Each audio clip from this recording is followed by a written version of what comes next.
আমাদের ভাইয়ের শুধু চোখ উপড়ানো হয়েছে, আর আল্লাহ তার আরশে আজিম থেকে প্রতিশোধ নিয়ে টুকরা টুকরা করে তার এখন গোশত মাংস টুকরোগুলো কুকুরে খাচ্ছে বলে পত্রিকায় প্রকাশিত হচ্ছে। আমাদের সোহানের মা সেদিন কেঁদেছে, আজকে তাদের মেয়েরা রাস্তায় কাঁদছে আর বলছে আমাদের পুরা শরীর দরকার নাই, এক টুকরো মাংস হলেও চলবে। ফাআলুল লিমা ইউরিদ। তারা ষড়যন্ত্র করছে আর আল্লাহ পরিকল্পনা করছে। আল্লাহর পরিকল্পনার কাছে ওদের সকল ষড়যন্ত্র একসময় মানুষের কাছে প্রকাশিত হবে এবং লাঞ্ছিত হবে।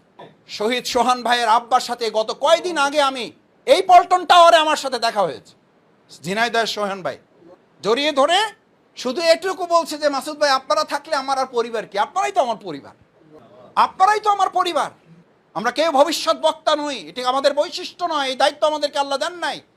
আমি ওই দিন সাথে একটা কথা বলেছিলাম, শ্রদ্ধেয় ভাইজান বয়স কাছাকাছি তো, কিছু বড় হবে, বেশি বড় হবে না, কারণ ওনার ছেলে যাকে শহীদ সোহান হত্যা করা হয়েছে মাত্র 16 বছর, এত ছোট্ট একটা শিশু, যার মা আফসোস করে বলেছিল আমার ছেলেটাকে যদি তোরা গুলি করে মেরেই ফেলবি তাহলে তোর চোখটা উপড়ালি কেন তার চোখটা উপড়ালি?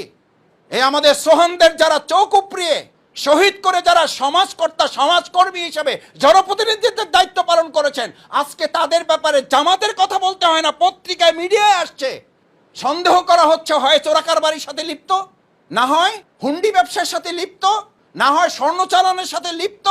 এই সমাজকর্মী দিয়ে বাংলাদেশ পরিচালিত হচ্ছে বলেই বাংলাদেশের আজকে এই দুরবস্থা। এখান থেকে বাংলাদেশ জামাত ইসলামী জামাত কর্মী এবং সমাজকর্মীর সমন্বয় করে এই জাতিকে উদ্ধার করার দায়িত্ব আমাদেরকে গ্রহণ করতে হবে।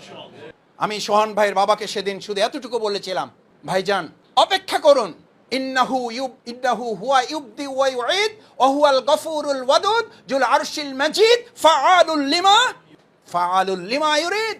তার কাউকে ফোন করতে হয় না, তার কারোর কাছে দ্বারস্থ হতে হয় না। আমাদের ভাইয়ের শুধু চোখ উপড়ানো হয়েছে, আর আল্লাহ তার আরশে আজিম থেকে প্রতিশোধ নিয়ে টুকরা টুকরা করে তার এখন গোশত মাংস টুকরোগুলো কুকুরে খাচ্ছে বলে পত্রিকায় প্রকাশিত হচ্ছে।